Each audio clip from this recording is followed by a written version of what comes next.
Ano po ba ang mga ibig sabihin na buong buhay natin ibinibigay natin sa Panginoon? Isa sa mga dapat ibinibigay sa Panginoon yung ating attitude. Hindi lang yung mga material things, hindi lang yung physical service and presence, but our attitudes. Christians are to be like Christ. And when we surrender our worldly attitudes to the Lord, the more and more that Jesus can live in us, and the more and more that His reality, His truth, can be applied in our daily life. At nagiging totoo na siya nga ay Lord. Anong attitude ang nais natin i-surrender sa Panginoon? Isa dyan po yung ating attitude toward our enemies. Tungkol sa ating mga kalaban o mga iniisip nating mga kalaban natin. Ang ating pag-aaral ngayon, a Christian loves his enemies. Heavenly Father, we pray that you may be our speaker. We have gathered not to hear a human voice, but your voice. And we pray, Father, that you may speak loudly, clearly, powerfully to us. That our hearts may become fertile ground on which your words may be planted. That they will take root. That they will bear fruits. And that your goodness, O Lord, may be seen in us. So speak to us, Father. We ask you to be our speaker. Use your servant as your footstool. Use your servant as a channel of your blessings. But let all good things and let all the words come from your heart, O Father. At nawa ito'y maging kagamutan sa aming espiritu, maging lakas ng aming loob, at ganoon din naman maging paraan upang lalo kaming maging kawangis ng iyong anak na si Jesus. Aming itinataboy at tinatanggihan ng anumang presensya o gawa ng masasamang tao at masasamang espiritu sa lugar na ito. At kami lubos na napapasakop sa inyo, Panginoon. O Lord Jesus, cover us with your blood, protect us. Protect us from the malicious work and plans of the evil one. And may you, O Father, be our banner, be our Lord, our shepherd, our speaker. In Jesus' mighty name we pray with thanksgiving and confidence. A Christian loves his enemies. Ito palang pag natupad na natin, biglang maiiba ang planeta. Isa ito sa mga pinaka hindi na tutupad na inuutos ng Panginoon. Yung iba, mapakahirap patuparin ng be kind, pero nakakatupad din. Yung iba, hirap na tumupad nung nagbibigay sila ng tithes and offerings, pero pamisa-misan din naman ay tinatablan ng Espiritu ng Diyos. At nagta-tithe din at nag-offering din. Pero ang pinakamahirap na yata na sundin ng mga Kristiyano at patuloy na ini-ignore, hindi nila sinusunod talaga, is to love your enemies. Na parang sinasabi, hindi totoo yan, hindi utos yan ng Diyos, hindi yan practical, hindi yan pwedeng magawa, so wag na lang pagtangkaan pa. Matthew 5:43-48, na sinabi ng Panginoong Jesus. You have heard that it was said, love your neighbor and hate your enemy. But I tell you, love your enemies and that you may be sons of your Father in heaven. He causes his sun to rise on the evil and the good, and sends rain on the righteous and the unrighteous. If you love those who love you, what reward will you get? Are not even the tax collectors doing that? And if you greet only your brothers, what are you doing more than others? Do not even pagans do that? Be perfect, therefore, as your heavenly Father is perfect. And may the Lord enable us to unlock the mystery of His Word. So, una-una po nating makukuha sa ating binasa na ito, love your enemies. Verse 44, but I tell you, love your enemies and pray for those who persecute you. Paano kaya ginagawa ang ganyan? Love your enemies at pray for your persecutors. Ano daw magiging resulta niyan? You will be sons of God. Siyempre, yung son collective na yon for whole humanity. You will be sons and daughters of God. So verse 45, that you may be sons of your Father in heaven. Pag ginamit po yung salitang son, ibig sabihin anak, ibig sabihin kawangis, ibig sabihin kauri. So, kung minamahal natin ang mga kaaway natin, at idinadalangin natin yung mga umuusig at nagpapahirap sa atin, tayo daw ay matatawag na anak ng Diyos, o tayo magiging kawangis ng Diyos, at makikita nga ang Diyos sa atin, dahil di ba nakikita mo yung mukha, yung labi, yung ilong ng ama sa kanyang anak, so makikita yung mga katangian ng Diyos sa atin. And what's the rationale here? He causes the sun to rise on the evil and the good.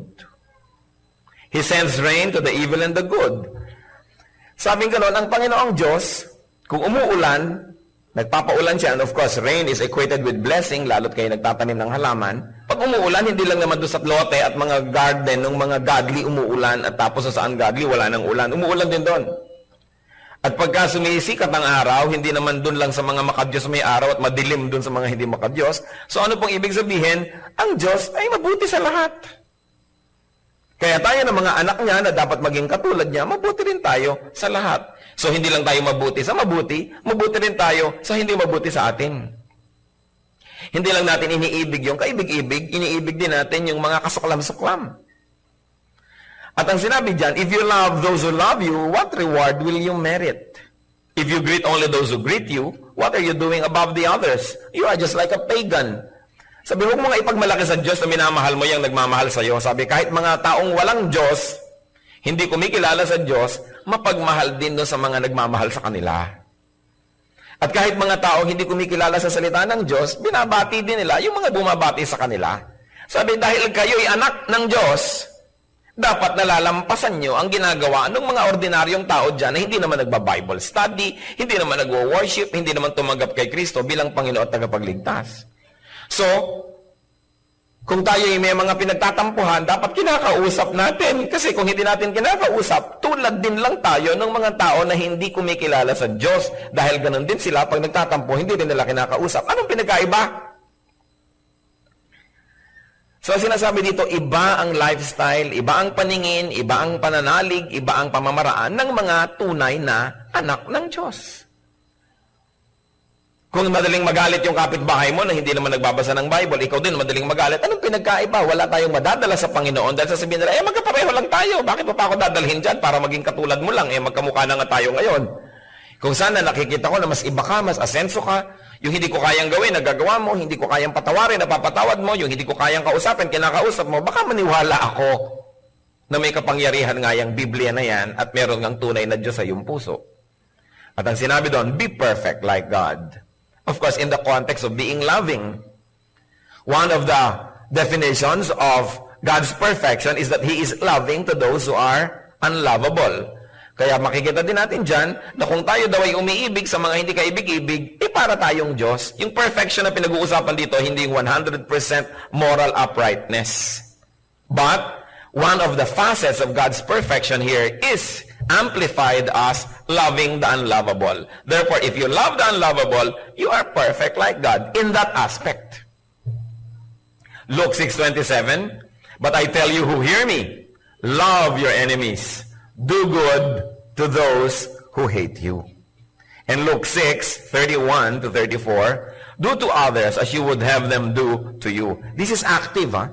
Yung mga iba po, do not do unto others what you do not want them to do unto you. So, ibig sabihin, wala kang gagawin, tahimik ka lang doon, huwag mo silang gawa ng masama, nang ayaw mong gawin din nila sa'yo. But Christian concept is not passive, it is active. Sabi, gawin mo sa iba yung gusto mong gawin nila sa'yo, hindi yung huwag mong gawin sa kanila, yung ayaw mong gawin nila sa'yo. Kasi kung lahat susunod ng huwag mong gawin, walang gagawin lahat ng tao, wala ring nangyari. Pero ang sinasabi, more than not doing anything evil, do something good. If you love those who love you, what credit is that to you? Even sinners love those who love them. And if you do good to those who are good to you, what credit is that to you? Even sinners do that. And if you lend to those from whom you expect repayment, what credit is that to you? Even sinners lend to sinners expecting to be paid in full. So ano po ang mga nadagdag na mga katuruan sa ating mga binasa, aside from mga inulit na love your enemy, nadagdag, do good to those who hate you. May dinagdag pa, bless those who curse you. May nagmura sa'yo, ang sagot mo, God bless you. Pero hindi God bless yung nang iinis. Yung talagang, taos puso. May mga nagsasabi ng masasama tungkol sa atin, ipinamamalitaan ko ano-anong mga kasamaan tungkol sa atin, tapos tayo naman, ipinamamalita natin sa iba ang mga kabutihan niya. Pag may nakarating sa kanyang, alam mo ba, yung taong topic ng usapan nyo, topic ka rin niya. Ano nga sinasabi niya? Ang buti mo daw. Ang bait-bait mo raw. Ikaw daw ay merong potential na ganito, talented ka raw. Ano kaya ang magiging epekto sa tao na nagsasalita ng mga masama laban sa inyo, na mabalitaan niya nagsasalita pala kayo ng mabuti tungkol sa kanya? Subukan natin ito. Kasi sabi, bless those who persecute you, who curse you. Gaano po sa atin, mga kapatid, ang nasubukan na ito at napapatunayan that it really works? Many of us who are not able to prove that this is really true because we don't even try. Ang nangyayari sa atin, nakakapanaig yung human nature na pag kami narinig kang masakit na salita tungkol sa iyo, galing sa iba, ang ganti natin masakit din. Kaya hindi matapos-tapos yung mga sakitan na yan. Kaya nga sabi ni Karen Carpenter, can't we stop hurting each other, tearing each other apart? No? Kaya kailangang tumigil at baguhin yung cycle ng gagawa ko ng masama, susuklian mo ko ng masama, susuklian uli kita, susukli ka rin, di na matapos-tapos yan. Di mo ako kinausap, di kita kakausapin. So, hindi kita kinausap, hindi mo rin ako kinausap, humaba na ng humaba. Hindi bagay sa mga anak ng Diyos. Yung mga matatagal na mga di pag-uusap, mga tampu-tampuhan, hindi bagay. Kahit nga sa mga hindi anak ng Diyos, di yan bagay eh. Sa mga anak pa ng Diyos. So, bless those who curse you. And then treat people the way you like to be treated. Sabi, do to others as you would have them do to you. In other words, treat people as you would like to be treated by others, and very especially, treat people as you would like to be treated by God. How do you like to be treated? Tayo po ba, anong tratong gusto natin na tatanggap sa ating kapwa? Nagkamali tayo, anong gusto nating matanggap na trato? Patawarin. Nagkulang tayo, anong gusto nating reaksyon ng mga tao? Punan tayo. Unawain at pagbigyan. Nasaktan tayo, anong gusto nating ginagawa ng mga tao? I-comfort tayo. Bigyan ng ginhawa. Nangangailangan tayo, anong gusto nating treatment? Tulungan tayo at bigyan. Gipit na gipit ka. Gusto mong may tumulong sa'yo na walang kondisyon, walang interest, at sinabing, sige na, pay when able, kung sakaling maging able. Yun ang gusto nating treatment. Napakahirap ng gipit na gipit ka na, pagkatapos mangungutang ka, tutubuan ka pa ng kutakot-takot, wala ka namang magawa dahil gipit na gipit ka na nga. Kaya sasabihin nila, naku, kumapit sa patalim. Ang tao daw nagigipit, sa patalim ay kumakapit. Bakit ka kakapit sa patalim? May Diyos. Kumapit ka sa Diyos. Yun ang pinagkaiba ng mga anak ng Diyos. Meron tayong choice. Bakit ka kakapit sa patalim? Di lalo kang napalubog. Ngayon tayo po, yun ang gusto nating treatment sa atin. Paano nyo ngayon tinitreat ang kapwa? Nangangailangan sila. Lalo mo ba siyang gigipitin? Lalo't may property siya na gustong-gusto mo, yung ba ang pupuntiryahin mo na, sige, yun na lang ibayad mo kahit na luging-lugi na siya sa transaksyon? Nagkamali siya, gusto natin agad siya ay i-judge. Kinapos siya, ang gusto natin agad siya ay singilin. Paano ba natin gustong itrato tayo ng iba pag tayo nagkamali, tayo ang nadapa, tayo ang nagkulang? Ganon din dapat itatrato ang iba. Kung paano tayo natin gustong itrato tayo ng Diyos, Lord, nagkamali na naman po ako, patawarin niyo po ako. Paano pag yung iba naman nagkamali, di mo naman patatawarin? Kaya ang sinabi sa Matthew chapter 6, forgive people so that your heavenly Father will also forgive you. Sabi nga nung dasal, patawarin mo kami sa aming mga kasalanan, gaya rin naman ng pagpatawad namin sa nagkakasala sa amin. So anong ibig sabihin, Lord, kung kuripot po ako sa pagpapatawad sa iba, maging kuripot din kayo sa akin. Kung binibigyan ko ng deadline at hangganan ng pagpapatawad ko sa kapwa, hangganan din ang ibigay nyo sa akin at deadline. Kung masyado akong istrikto sa aking kapwa, maistriktuhan nyo ako. Pero gusto ko po, Lord, ang luwag-luwag nyo sa akin dahil lagi naman ako nagkakamali, pues magiging maluwag din ako sa aking kapwa. Kung paano natin tinatrato ang iba, ganun ang hinihingi nating trato sa atin ng Diyos. So we want to be understood, be understanding. You want to be forgiven, be forgiving. You want to be cared for, be caring. Because what you give is what you keep. It is this paradox in life that you keep only what you give away. So when you give away love, you keep it. When you give away hatred, you keep it. So you keep what you give away. Therefore, you give away what you want to keep. Tayo nga kalaban ng Diyos sa ating kasalanan, sa ating patuloy na katigasan ng ulot, mga pagkakamali at pagkukulang. Ang totoo ay kalaban tayo ng perfection ng Diyos. Pero ganun pa man, minahal tayo at patuloy na minamahal. Matthew 6:14 to 15. For if you forgive men when they sin against you, your heavenly Father will also forgive you. But if you do not forgive men their sins, your Father will not forgive your sins. Ang dami pong nakakaroon ng nervous breakdown, nakakaroon ng depression, at kung minsan napopossess ng mga evil spirits. Pag sinuri ninyo ang background, napakalaking porsyento ng mga nade-depress, ng mga na-oppress ng mga evil spirits, at napopossess pa kung minsan, ang ugat is lack of forgiveness. Pag in-interview nyo, pag tinanong nyo, may malalim na galit sa magulang, sa kapatid, sa asawa, sa anak, sa kapitbahay, kung kanino man. Galit na tagal-tagal na nandun na, nag-ugat na, at kinain at nilaso na ang kanyang buong puso.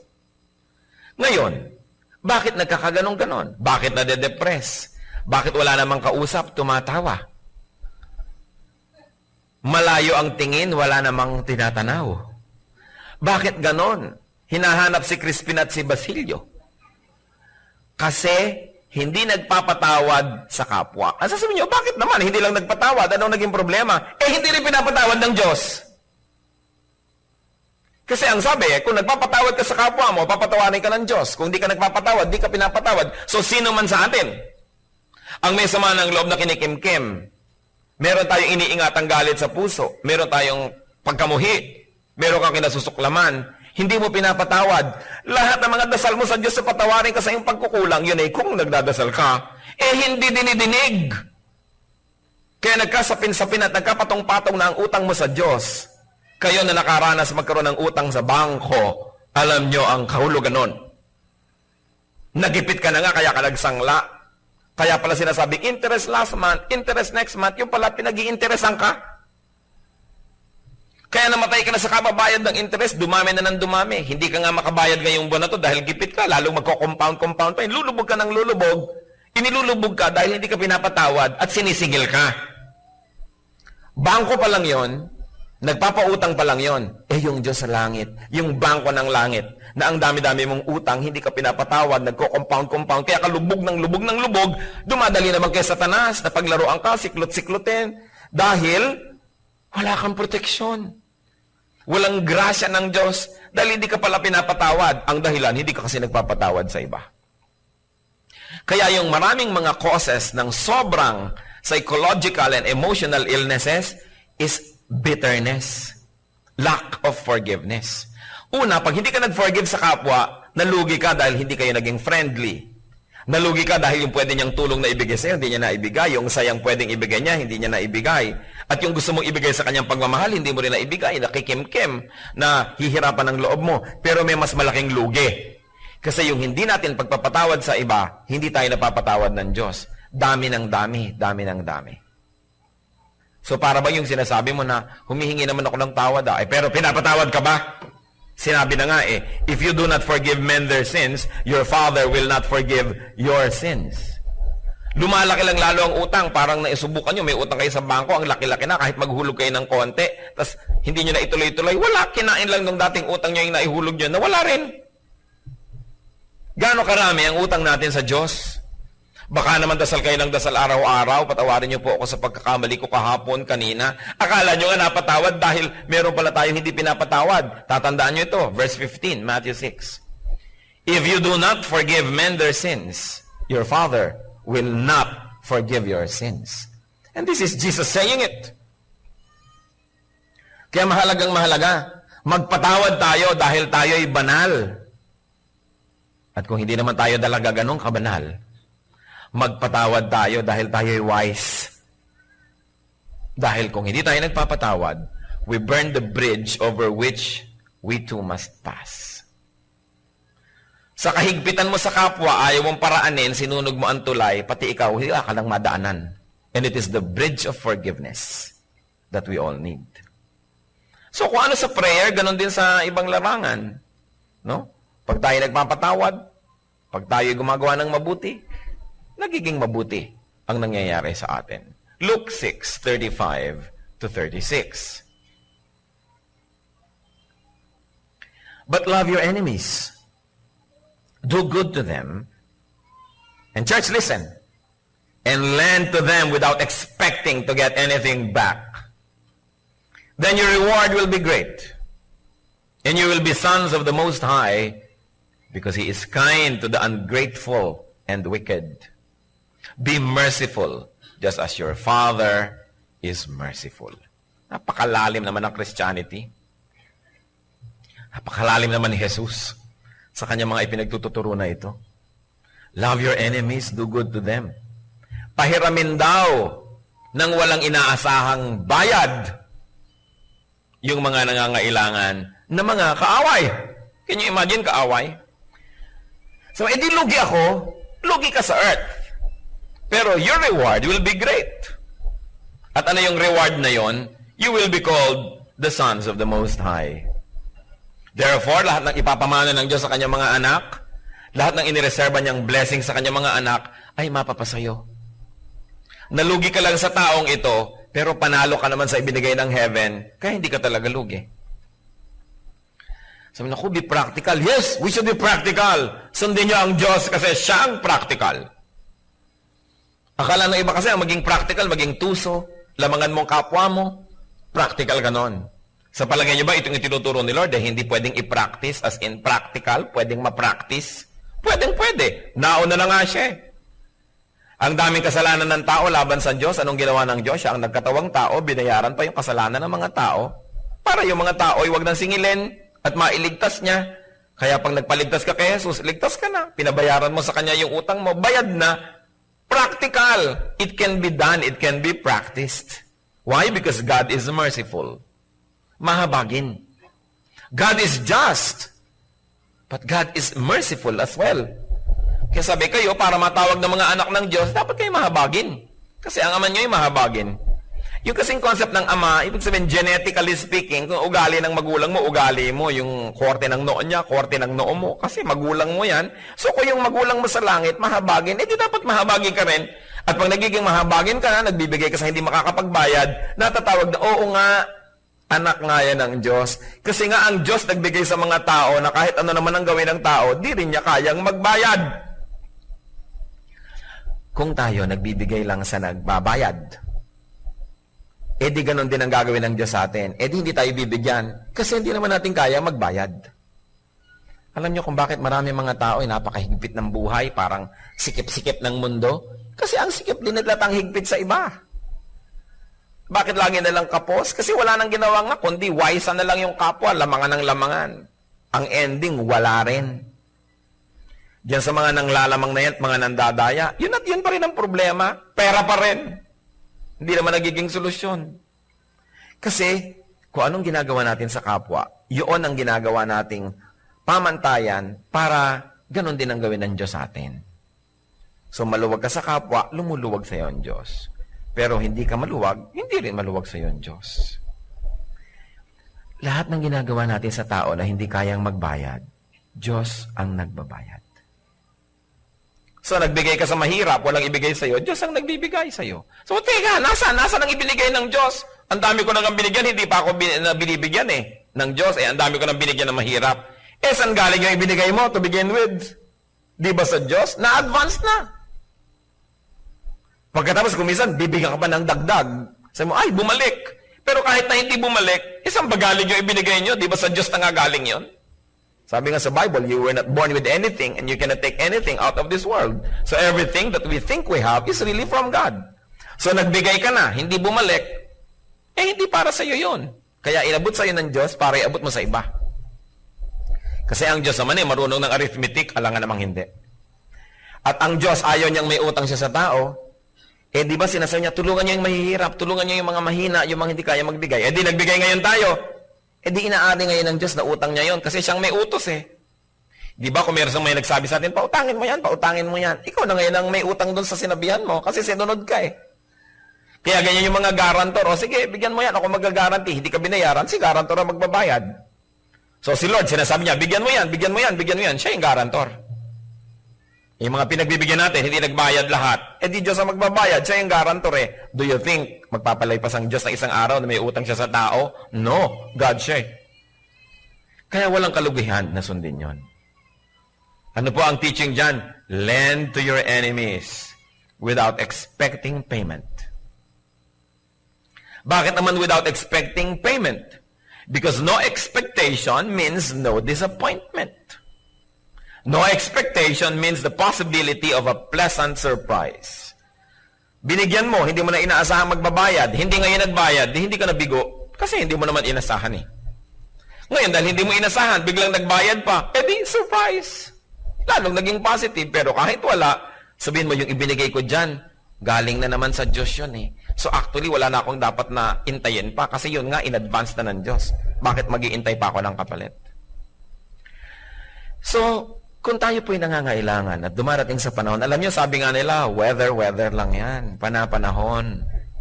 Ngayon, akala mo malakas ka, laging ganon. Hindi naman laging ganon eh. Mabuti nga kung laging ganon. Dumarating yung panahon na tayo nangangailangan. How would you like to be treated? How would you like to be lent to? How would you like to be given? How would you like to be collected from if you are the needy person? Di ba gusto natin easy terms? Gusto natin yung maluwag, yung magaan, hindi masyadong mahigpit. Di ganun tayo sa kapwa. Kasi ganun din ang gagawin trato ng Diyos sa atin. Ano magiging resulta pag sinunod natin yan? Great reward. Being identified and called as God's children. And what's the rationale? As we have already mentioned, because God is kind even to the ungrateful and the wicked. Ang tunay na kabutihan ay di namimili kung kanino ibinibigay. Ang tunay na kabutihan ay mabuti dahil siya ay mabuti. Hindi mabuti lang ako dahil mabuti ka sa akin. Pero pag di ka mabuti sa akin, hindi na ako mabuti. Ibig sabihin, hindi naman talaga ako mabuti. Kasi yung mabuti siya kahit sino ang kaharap. Kasi mabuti siya eh. Hindi naman siya salamin. So salamin ako, kung humarap ay kabutihan, kabutihan din ang magre-reflect. Pero kung kasamaan ang humarap, kasamaan din ang magre-reflect. Eh yung kabutihan, hindi na iiba yon kung sinong kaharap. Tulad din ng kagandahang asal. Hindi ang ganda-ganda ng mga asal mo pagka ang kaharap mo, amo. Pero pagka ang kaharap mo na, yung ikaw na ang amo, wala ka ng asal na maganda. Ibig sabihin, hindi talaga maganda yung asal mo. Namimili. Kaya ang ating pong laging panalangin, maging likas sa atin yung kabutihan. Hindi yung mabuti ka sa kanya dahil may inaasahan ka, may mapapala ka. Kundi dahil kasi, mabuti ka talaga. At yon ang isang goal ng ating buhay. Hindi lamang maging mabait, kundi maging mabuti. May pinagkaiba yun. So Christ and Christian teaching does not only repair, but more than that, recreates the person. Pag sinabi, love your enemy, sobrang revolutionary na ideya yan. Hindi lamang niya nilalagyan ng bagong palamuti ang iyong buhay, hindi ka lamang binibigyan ng konting makeover ng Diyos, iniiba ka na buong buo. Dahil ang natural sa tao, dahil sa kasalanan, is to hate your enemy, to do evil to those who do evil to you, gumante. Pero ang sinasabi ng Diyos, maging iba kayo, kasi hindi kayo mga taga-sanlibutan, kayo yung mga anak ng Diyos. 2 Corinthians 5:17. Therefore, if anyone is in Christ, he is a new creation. The old has gone. The new has come. Kaya dapat tinitingnan natin sa sarili, nagpapatawad na yata ako sa mga hindi ko pinapatawad noon. Totoo nga, the old has gone, the new has come. Pero kung ganun pa rin ang ugali natin, baka hindi nagkaroon ng new creation. Importanteng dibdibin ang ibig sabihin na maging anak ng Diyos. Christ brings not just a rearrangement, but total reconstruction of our personality. A total change of attitudes. A total change of lifestyle. A one-half Christian is a one-whole nonsense. Dapat buo. Hindi ka prakapraso. Buo. Sa Galatians 2:20, I have been crucified with Christ, and I no longer live, but Christ lives in me. The life I live in the body, I live by faith in the Son of God, who loved me and gave Himself for me. Dahil ibinigay ni Kristo ang kanyang buhay para sa atin. Nung tinanggap natin yung buhay na yon, na buhay na walang hanggan, galing kay Kristo, tumigil na tayong mabuhay para sa ating sarili. Nagpalit tayo eh. Lord, eto yung buhay kong masama sa inyo na, at please, mamatay po kayo para dyan, bayaran nyo. At yung buhay niyong mabuti, amin naman, na akin na, ibigay niyo sa akin. Ito yung katawan ko, ito na yung marumi kong espiritu. Ito naman, ibigay niyo sa akin yung malinis niyong espiritu. So, mamamatay kayo dahil sa akin. Therefore, mabubuhay kayo sa pamamagitan ko. At mamamatay din ako sa dati kong sarili dahil sa inyo. So, ang totoo niyan, pag tinanggap natin si Kristo, pareho tayo namatay. Namatay si Kristo para sa ating kasalanan, ibinigay sa atin ang kanyang buhay. Tayo naman, namatay na sa dati nating buhay at ibinigay na natin sa kanya ang ating buong pagkatao para yung buhay niya na naputol dahil namatay para sa atin, magtuloy naman sa atin. Nalipat. Kaya sabi niya, I no longer live, but Christ lives in me. So, di lugi ka, yung buhay mo nawala. Ano naman ang dapat mong ipanghinayang yung buhay na yun pang impyerno? Kaya nga kinuha na ni Kristo para hindi na yun ang buhay mo, ibinigay ngayon sa'yo yung buhay niya. Sasabihin mo, di lugi ka, buong buhay mo, hindi mo nasusundin yung gusto mo, si Kristo na. Gaano ba kahaba ang buhay ko? 70 years, 80 years, 100 years? Okay na yun, ibigay ko sa kanya. Binigyan naman niya ako ng eternal life na kapalit. So, hindi ako lugi doon. At saka, hindi naman laging mahirap sundin si Kristo Mahirap lang sundin sa umpisa. Pero pag pinayagan kong mangyari na mangyari ang gusto niya, naiiba na ako na ang pagsunod kay Kristo ay hindi na mahirap gawin, kundi nagiging pleasure, nagiging joy. Dahil totoong naiiba pati ang taste natin. Kaya sabi dito sa Galatians, I no longer live, but Christ lives in me. So kung nung araw na ako ang nakatira dito sa katawan ko, gumawa ka ng masama, gagawan din kita, pero teka, born again na ako New creation na ako. Si Kristo nang nakatira dito. So yung ginawa mong masama, susuklihan ko ng mabuti kasi si Kristo, yun ang ginagawa niya at yun ang gusto niya mangyari. Kaya nahihirapan tayo dahil dalawa yung nakatira. Kumisan 3 pa. Inalis mo na yung buhay mo, buhay mo na si Kristo sa'yo, tapos mo, teka. Halika muna, old self, bumalik ka dito, sumiksi ka dito, at lalabanan natin si Kristo dito. Kaya ako minsan, ang gulo ng buhay natin. Nagtatalo yung loob natin, nagdadalawang loob tayo, dahil dalawa yung pinapatira mo, may 3 pa. Sa taning, halika muna dito, sandali. Sumali ka rin dito sa gulong ito. Kaya pinag-aagawa-gawan tayo noon. Samantala kung single-hearted ka, alam mo, you accepted Jesus as Savior and Lord, siya na ang nabubuhay sa'yo, wala na dapat choice. You know, Christians, ang choice natin, hindi between bad and good. Hindi yun choice. Choice lang yun ng hindi anak ng Diyos. Pero pag anak ka na ng Diyos, hindi mo na choice yung bad. Ang nalilito ka na lang between good, rather, or better. Litong-lito ako kung anong gagawin ko. Sabi ng kaibigan mo, Alin, namimili ka between bad and good? Hindi. Ba't ako mamimili? Hindi ako namimili ng bad, pwera na yan sa choices. Anong nakakalito? Kasi yung gagawin ko, nalilito ako kung good o better. O good, better, or best. Doon lamang namimili ang anak ng Diyos. Hindi kasali yung bad sa choices. So, ginawan ako ng masama nito. Hinagisan ako ng granada. Ano kaya ang ipapadala ko sa kanya? Tinapay? Tinapay na may palaman? O tinapay na may palaman at kasamang juice? Litong-lito ako. Kung good, better, o best. Dapat ganun ang choice natin. Kahit alin kasing piliin mo, hindi ka pa rin nagkasala. Hindi yung, ano kaya ang pipiliin ko, asawa ko o yung iba. Hindi ganun din iisip ng Kristiyano. Diba? Yun na yun. Gagawa ko kaya ng masama o mabuti. Hindi pang Kristiyano ang ganung pag-iisip. Sinabi na nga, I have been crucified with Christ. I no longer live. Diba may pelikula dating, Alice doesn't live here anymore. So pag may kakatok sa pinto mo, si Satanas, sabi, huy, kaibigan, ang pangalan mo halimbawa Christy. Christy, alika na, gawin na natin yung dati natin gawin. Sasabihin mo, Christy doesn't live here anymore. Si Kristo na nakatira dito, kaya umalis ka dyan. No? Pero hindi, tayo pa kuminsan na nagsasign doon sa pinto. Satan, welcome. Let's revive the good old days. Paano yan? Si Kristo nasa iyo na, papalisin muna natin. Magko-confess na lang tayo bukas. Kaya magulo. Dapat isa lang, hindi dalawa. Luke 2:14. Anong sabi ng mga anghel nung ipinanganak si Jesus? Glory to God in the highest, and on earth, peace to men, on whom His favor rests.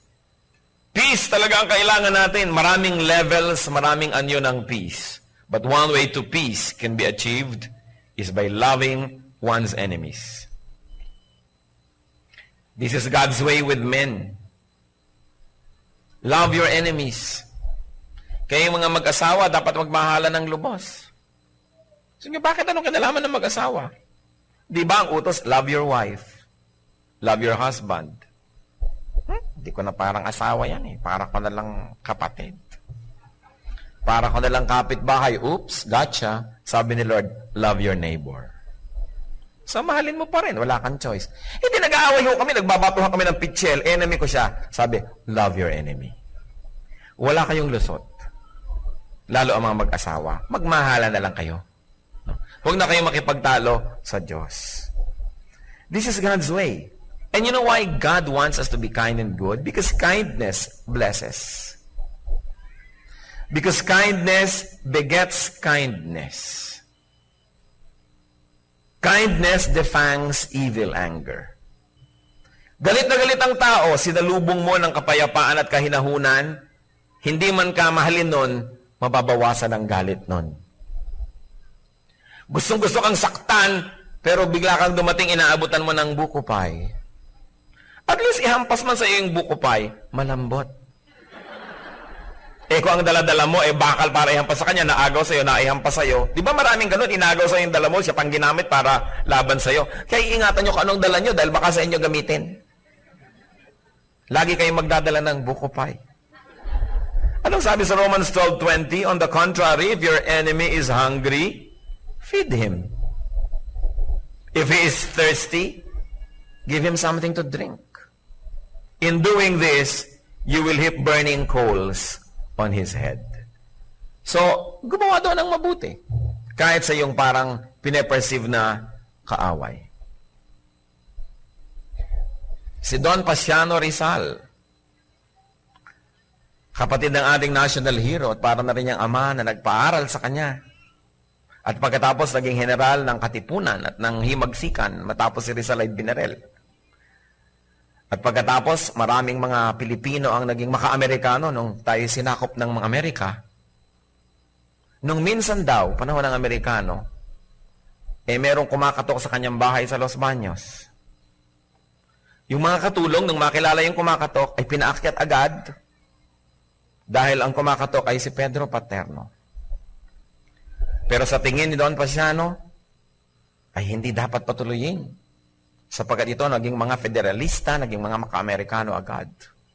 Sabi daw ni Don Pasiano, sa loob ng kanyang kwarto, hindi siya lumalabas. Kung ang kumatok sa ating pintuan ay mga hampas lupa at mga lubos na mga kasuklam-suklam na mga tao, paaakyatin niyo ba sa ating bahay para painumin? Sabi daw ng mga katulong, hindi po. Bueno, pababain si Ginoong Paterno at painumin sa tarangkahan. Ganun daw ang ginawa. Kasi perceive niya nakaaway ng bayan eh. Pero, pinainom pa rin. Hindi na lang doon sa honored place sa kanyang sala.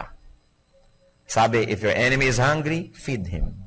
If he is thirsty, give him something to drink.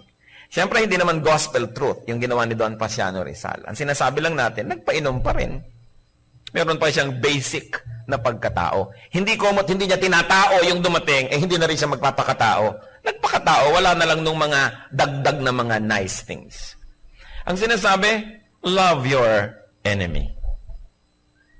But this is the most blatantly broken command, probably. Totoo ba na nangyayari sa buhay ng mga Kristiyano? Kasi alam nyo kung totoo, maiiba ang planet.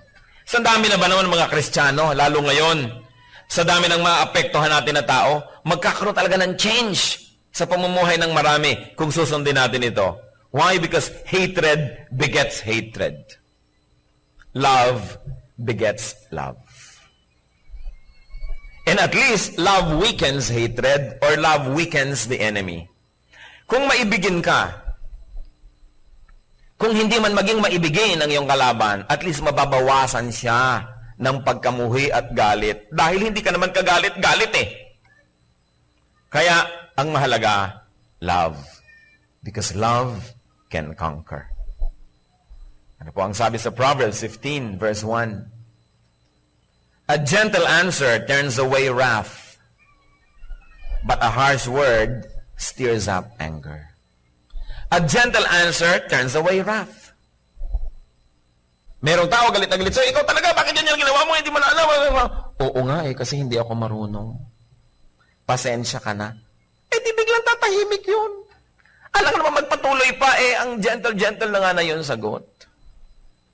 Kaya kung minsan may mga ginang, mga pasapasa, pastor. Napakasama po ng aking asawa. Pinagbubugbog po ako. Ibig mo sabihin, sister, nakaupo ka, tahimik na tahimik. Nakatingin ka sa mga ulap. Bigla siyang lumapit at pinagsasampi ka kanya. Pagka ganon, dadali natin siya sa Mandaluyong. O baka naman, sumasagot ka. Konti po. Wala namang babae nagsabing, tagalahot, tinalaka ko ng tinalakan. Konti ho, sumasagot lang po. Ganyang kabanayad, tulad ng pagsasabi mo sa akin ngayon. Kasi kung ganyang kabanayad at sinaktan ka pa niya, ay may sira siya. Pero kadalas kasi, tumahimik ka, hindi ako natahimik. Tumahimik ka, hindi ako natahimik. Kaya nakakagulo. Ipasahin, tumahimik ka! Etong kape. Ewan ko naman kung bigla ka pa niya saktan. Talagang baliw na yon. Sabi sa Bible, a gentle answer turns away wrath. Ngayon, hindi naman natin justify yung mga nananakit, ha? Siyempre, no. Ang ibig lang natin sabihin, kung minsan, nasasakatan din tayo, dahil bagamat siya ang unang gumawa ng mali, yung sagot natin ay mali na rin, pareho na lang kayong mali, kaya nagkakaganon. May gumawa ng mali, may pasok na mali, ang sagot nyo tama. Paano pa siya magkakalakas ang loob na gumawa ng pangalawang mali? Hindi siya makaka-second base. Kasi parang tennis siyang galit. Nag-serve, hindi mo pinalo ang bola pabalik, di walang laro. Nag-serve uli, hindi na naman bumalik ang bola, ang tawag na doon, love. Ibig sabihin, 0. Walang score. No? So, nakakatatlong balik na yung bola, wala nang lamanan. Ibinabalik mo, ibabalik niya, ibabalik mo, kaya 3 araw na kayo nagbabalikan, pagod na kayo. Kaya yung mga tennis player, gusto niyo magpahinga, huwag niyo ibalik ang bola. Ganon din yung galit. Lalo na sa galit. May galit siya, huwag niyo suklian ng galit. Titigil yan. Kasi apoy man at huwag niyong gatungan, nauubos. Hindi ba't kaya lumalaki yung apoy? Kasi tatapunan mo pa ng mga lalong nagsisiklab. Hindi matapos-tapos. Ganyan din yung hindi mo ko kinausap, hindi kita kakausapin. Hindi mo ko kinakausap, hindi kita kakausapin. Hindi mo na malaman kung sino nag-umpisa noon. At mahalaga pa ba kung sino nag-umpisa? Sa palagay niyo ba kung ang kapwa siya ang nag-umpisa ng mali? Justified na kayo naman yung huling gumawa ng mali? Hindi na mahalaga kung sinong una at sinong huli. Pareho lang kayo mali.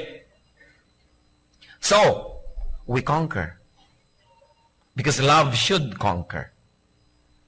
Romans 12:21. Do not be overcome by evil, but overcome evil with good. Overcome evil with good. Sinigawan ka? Hindi palakasan ang sigaw. Ang sagot mo mahina. Paano pa sisigaw uli? Overcome evil with good. Because the best way to beat your enemy is to turn him into a friend. Yung enemy na ikadena nyo, matutulog kayong mapayapa? No. Pwede niya makalasyon. At gawang kayo ng masama. Ibinilanggo ninyo, pwede siyang makatakas. Nilumpo ninyo, pwede siyang ipaghiganti ng ibang nagmamahal sa kanya. Pero ang tunay na paglupig sa kalaban, mahalin mo siya. At pag minahal ka na niya in return, yun ang tunay na victory. Yung kamay niya, hindi na niya gagamitin para ka hampasin, gagamitin na niya para ka i-foot therapy. Yung kotse niya, pag dumadaan siya at naglalakad ka, hindi ka niya nasasagasaan, kundi hihinto siya at isasakay ka. Yung mga resources niya, hindi niya gagamitin para gawan ka ng masama, kundi ipangtutulong sa'yo. It is really love that wins. And the best way to beat your enemy is to turn him into a friend. Lalong-lalo ang mga magulang at anak, mga magkakapatid, mag-asawa, hindi bagay na magkaaway. Ang bagay lang na kaaway natin si Satanas, dahil talagang kaaway natin yon. Pero sarili ninyong laman, ng inyong laman, dugo ng inyong dugo, kalaban nyo, parang hindi bagay yon, mali. Dapat may mauna na lang na magpakumbaba, may mauna na lang na magpatawad, at lahat naman yan, lalo magkakamag-anak, Meron ka namang goodwill at love for each other na kuminsan natatakpan lang ng mga pansamantalang inis. Pero pag may nauna nang magpakumbaba, bumabalik yung mga dating samahan dahil maibabalik nyo ba naman yung mga, pwede ba namang mabura na may pinagsamahan kayo? Lalo mga magkakapatid na galing lang kayo sa isang bahay bata, pwede ba namang mabura ng kahit anong away yung katotohanan na yon? Hindi. And you know what? You cannot make old friends. You can only lose them. Pero hindi ka nakakagawa ng old friend kasi hindi mo maibabalik ang panahon. Kaya yung mga friends natin nung araw, and of course, lalo yung mga kamag-anak natin, mga kapatid natin na kasaway nating lumaki, kasama natin sa hirap at ginhawa, mga old friends din natin yon. Hindi dapat na meron tayong mga hidwaan kasi magkakaroon ka pa ba ng kapatid? Lalo't patay na yung nanay mo, patay na yung tatay mo. Wala na, yun na lang yun. Pwedeng malagasan, pero hindi pwedeng madagdagan. So mamahalin mo na lang. Mga dati nating kaibigan, classmate natin nung araw, makaka-imbento ka pa ba? Hindi mo na maibabalik yung 1962, 1954? Hindi na. So yung mga naging kaibigan mo noon, pakonti na lang ng pakonti yun habang sumasa kabilang buhay, pero hindi na pwedeng madagdagan. So minamahal mo. Friends, multiply our joy and divide our sorrow. That's why it is important to be friendly. Alam niyo kung bakit itinuturo ng Diyos na maging friendly tayo? Kasi mahal niya tayo.